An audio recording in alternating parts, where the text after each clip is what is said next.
valoriser les stratégies endogènes de résilience communautaire, c'est-à-dire les stratégies qui émanent des communautés elles-mêmes, pour voir en quelque sorte comment, au-delà de toutes les stratégies, au-delà des études des chercheurs, les communautés qui habitent dans les zones affectées ou dans les zones concernées par les différentes interventions, créent tous les jours, innovent dans le sens de mettre en place des stratégies.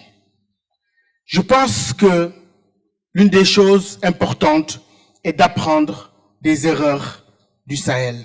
Et que c'est dans ce sens où la résilience des communautés est importante et que la question de la prévention est une chose très très importante. La question de la résilience, c'est quoi? C'est un contexte qui est là et une perturbation qui arrive. Ça peut être des attaques, ça peut être une menace. Et nous voyons que plusieurs situations se présentent. Soit on sort de cette situation de crise, on sort de cette situation d'insécurité pour mieux rebondir, pour rebondir modestement, pour se rétablir, mais pire qu'auparavant, et peut-être l'effondrement, ce qu'on évite. C'est-à-dire que cette résilience, c'est quoi? C'est la capacité d'une communauté, d'un contexte donné, à traverser une crise ou à se préparer à une crise et s'en sortir avec soit une meilleure situation ou peut-être une moins bonne situation. Mais en tout cas, la résilience, c'est cette manière soit de résister, il y a le mot résister, mais c'est pas tout, mais aussi de survivre et de continuer à accomplir ce qu'on a à accomplir malgré la crise, malgré les périodes de crise.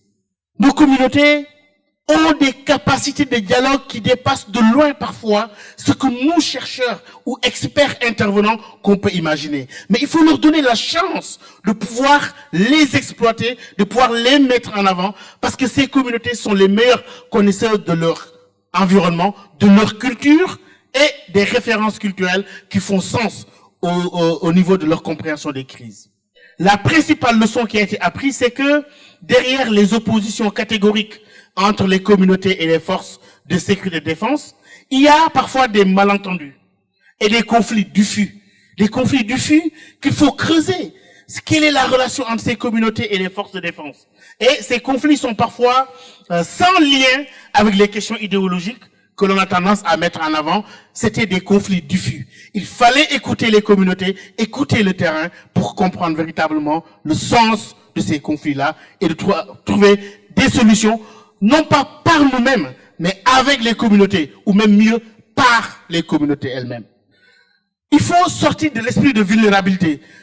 Quand on parle des jeunes, on dit, oui, les jeunes sont vulnérables, sont sans travail, ils sont démunis, ils peuvent rien faire, ils sont dans la marginalisation, la pauvreté. Je pense qu'il faut voir à partir d'initiatives simples. Les jeunes aussi doivent apprendre à faire des initiatives simples. Ne pas seulement attendre, oui, j'ai pas encore de financement. Non, il faut commencer par des initiatives simples, à votre portée, convaincre d'autres acteurs à s'associer avec vous. La diversification des supports de communication. Les religieux, c'est vrai, leur discours est très écouté. Mais s'ils ont des discours traditionnels, etc., alors que les jeunes sont sur Instagram ou sur TikTok, il y a un problème. Donc, il faut innover la prise en compte des réalités locales en mobilisant les valeurs culturelles. Les valeurs culturelles qui ont un sens. La priorisation des actions qui partent du contexte local au contexte national.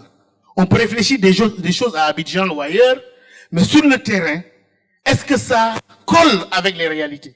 Merci beaucoup. J'ai voulu partager cette expérience où les jeunes sont mis au devant de la scène, partager leur expérience et valoriser par un média international pour inspirer d'autres jeunes de la région.